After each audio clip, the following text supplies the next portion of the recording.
Mabuhay! Muli po ito si Pastor Ray. Kapatid, alam mo ba ang salita ng Panginoon ay naglilinis ng ating buhay, isipan, puso, kahit ang iyong katawan at pisikal. Ang kapangyarihan at magagawa ng salita ng Panginoon ay napakahalaga para sa atin.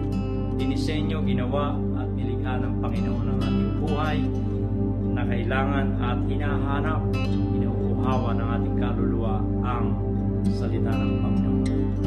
Sabi nga ng Hebrews,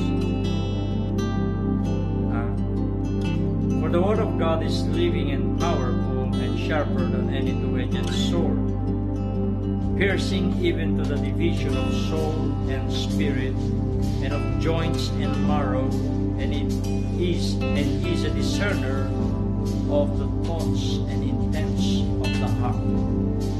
And there is no creature hidden from his sight, but all things are naked and open to the eyes of him to whom we must give account.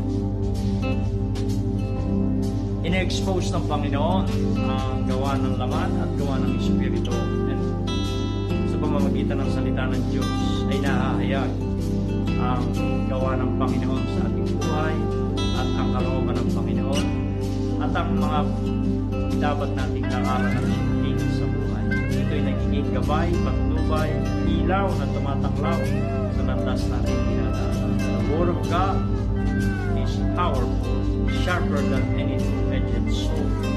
Talagang minsan masakit, two-edged sword. Yun daw. Kasi tinatapyas, tinatanggal ang mga bagay na hindi para sa atin, hindi makabubuti para sa atin.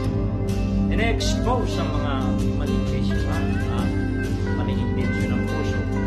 Hinahayag ang kalooban ng Panginoon at hinahakay ka sa landas ng mundo.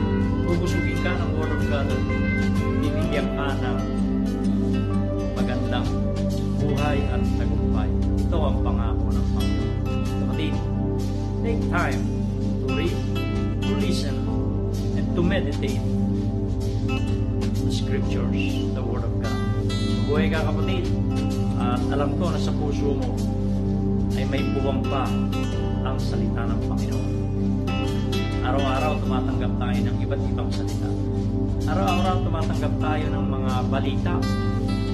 Nakakarinig ng mga balita, salita. Nakakapanood. At kahit mga kaibigan natin, dadala sa atin ang mga salita. It is time for us. It is time to hear and to listen kung ano ang sinasabi ng Panginoon sa atin.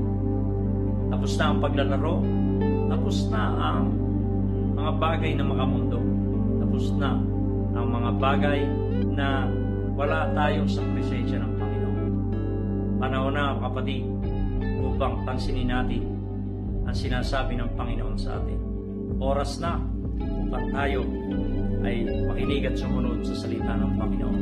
Ito ay para sa iyo, sa iyong mga minamahal sa buhay. Mabuhay ka, kapatid. All you need to do is to go back to the Word of God.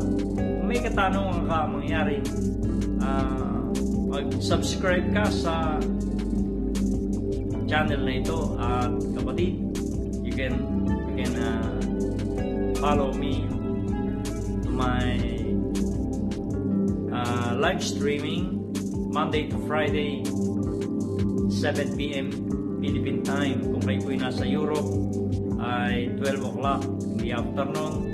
At kung nasaan man kayong iba't ibang bansa, sa Asia, sa Middle East, sa Amerika, sa Canada, sa Europe, convert nyo na lang sa inyong local time. Marami pong salamat. Ito si Pastor Ray. Pagpalain ka ng Diyos at lagi kang tugisin ng kabutihan ng Panginoon. God bless you, my friend.